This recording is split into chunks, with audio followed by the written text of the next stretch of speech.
I'm Tanya Rainier, and I help entrepreneurs and aspiring entrepreneurs identify what their dream life looks like and then build a business that will help them to make it happen. And today we're talking about a very critical component in making those dreams come true, and that's goal setting. There are a lot of different ways to set goals, but today we're talking about the be, do, and have principle. We're going to talk about what it is, why it works, and how to use it.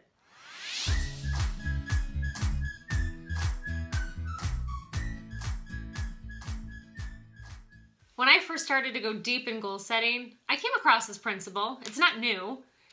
I just didn't know how to use it. So I glazed over it and skipped it and kind of dismissed it, not thinking that it was really powerful until I figured it out.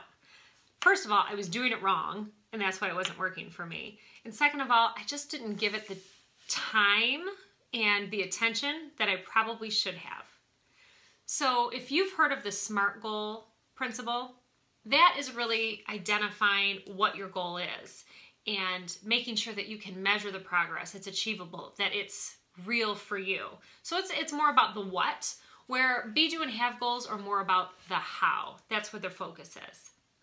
So if you are going to go ahead and set a be, do, and have goal, what you're going to do is you're going to do it backwards. There is, and if you look at it on paper, it says be, and then a couple lines down it'll say do, and a couple lines down it'll say have. So the natural tendency would be to start at the top and work your way down, right? Well, we're going to do it the backwards way. We're going to reverse engineer these goals. If you have the abundance journal and you're doing that, you already are a little bit familiar with this. If not, and you want to do it alongside a couple of other really great exercises to help you reach your goals, you can download that at tanyarainier.com/journal, and I'll put a link below. But when you sit down to do these, I want you to reverse engineer them. I want you to start with the have. What is it that you want to have? That's the easy part. It's easy to identify that, right? You probably have like a list of things.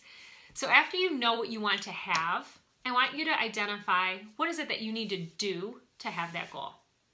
What obstacles are going to stand in your way? They may currently be obstacles, or you may be foreshadowing what obstacles are going to pop up.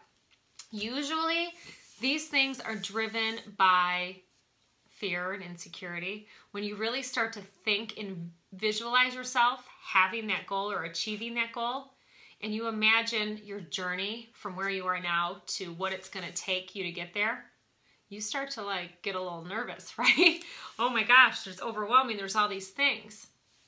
So when you identify what you need to do to have that goal, that is a way to break down that big, enormous goal into bite-sized chunks. I mean, the only way to eat an elephant is one bite at a time, right? Or that have goal is your elephant. And every single do that you're going to write down is your little bites. One thing at a time. So write down each obstacle and then take that a step further and go a little bit deeper. What do you need to do to overcome that obstacle? I'm going to give you a quick example. Say, for instance, you want to buy a new house. That's your have. That's what you want to have. What do you need to do it? Maybe you know that one of the obstacles is going to be saving money. You are not a good saver and you have no money in the bank right now. So that is something that needs to happen in order for you to buy that house. Maybe another, if you go down a little further, break it down a little further. So you know you need to save money, you need a down payment. What needs to happen for you to save that money? Maybe you need to not buy so many pairs of shoes. Maybe you need to eat at home more instead of eating out more. So maybe it's a budget thing. Maybe you just need to be more disciplined about putting a little bit more in the bank every week. So once you've got that line item, then go deeper. Now what needs to happen for that to happen until you've got it figured out? And you'll know when you get there, because once you feel confident, and you look at what's on paper and go, okay, that makes sense. All right, I can do this. You know that you've got the plan. If there's still feelings of insecurity or fear that are churning in your stomach, you need to go deeper and keep going until those feelings go away and your plan looks clear on paper. Once you have that and you've got all of that figured out in that do section, you're going to go into the be section. Now this is where you go internal and you really take a look at yourself. You know where your strengths and weaknesses are. You know what you're good at, and you know where you need work. So if you're weak when it comes to saving and shopping, then you know you need to stay away from the mall, right? If you can't walk by a shoe store without buying something, stay away from the shoe store. You know that's who you need to be. You need to be somebody that is controlled, somebody that is composed and put together. You know that you're normally impulsive, so you need to be the opposite of impulsive. And that's where that B is gonna come into play. Who do you need to be? So you need to practice being that person that you ultimately want to be when you achieve that goal. And we talk about that in the Abundance Journal too, in that visualization exercise, where who do you want to be in 5 years from now? When all your dreams are coming true, who is that person? Is that person impulsive, or is that person controlled and composed? And that's where you identify what characteristics and traits of yours do you need to improve on to tackle those obstacles and make that dream a reality. So I hope that makes sense for you. Give it a try for yourself. You can do it on a scrap sheet of paper, you can do it on the back of a napkin, or you can download the journal, whatever works for you. But set yourself a big goal, reverse engineer it, and go backwards. Start with have. What do you want to have? Then what do you need to do to have that? And break it down and get specific.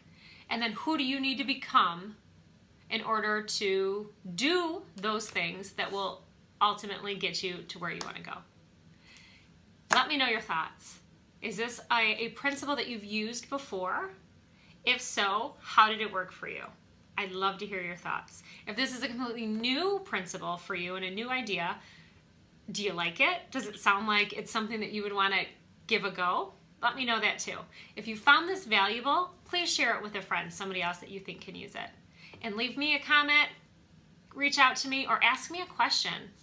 If there's something that I can address for you, business question or a question regarding goals and making those dreams come true, ask me. I would love to answer your question on a future post. You can do that on the blog, you can leave me a voice message, or you can reach out to me on social or email me, whatever works. I'm here for you. Thank you for spending time with me today. It was great to see you, and I will see you on a future video.